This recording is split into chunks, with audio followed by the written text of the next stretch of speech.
ప్రభుత్వ స్కూళ్ళు ఈరోజు ఏ రకంగా ఉన్నాయని చూస్తే ఈరోజు మీరు గమనించండి, ప్రభుత్వ స్కూల్లోకి పోయేటప్పుడు ప్రతి ఒక్కరూ ఈ మధ్యకాలంలో చిన్నపిల్లలందరూ క్యారియర్లు పెట్టుకొని పోతున్నారు. క్యారియర్లు ఎక్కువైపోయినాయి.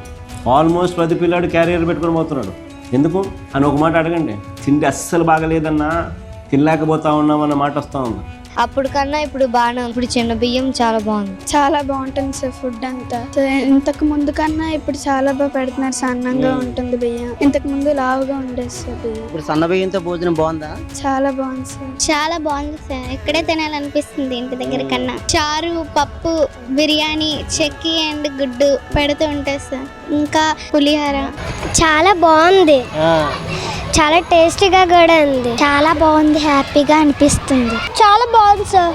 మళ్ళీ ఫుడ్ టేస్టీగా ఉంది. మళ్ళీ మేము తినేటప్పటికి చాలా వేడిగా, హైజీనిక్గా ఉంది సార్. ఇంతకుముందు క్యారేజ్ తెచ్చుకునే వాళ్ళం. డైలీ ఎప్పుడో 2-3 సార్లు తినేవాళ్ళం పేరెంట్స్ ఉండకపోతే. డైలీ ఇక్కడ తింటున్నాం. సన్న బియ్యం బాగుంటాయి. బాగుంది నిజంగానే. అప్పటికన్నా ఇప్పుడు బాగుంది. ఎప్పటికన్నా? అప్పుడు 6th 7th చదివే కన్నా 8th క్లాస్ ఇప్పుడు బాగుంది. ఫుడ్ బాగుంది. ఏం పెడుతున్నారు రోజు?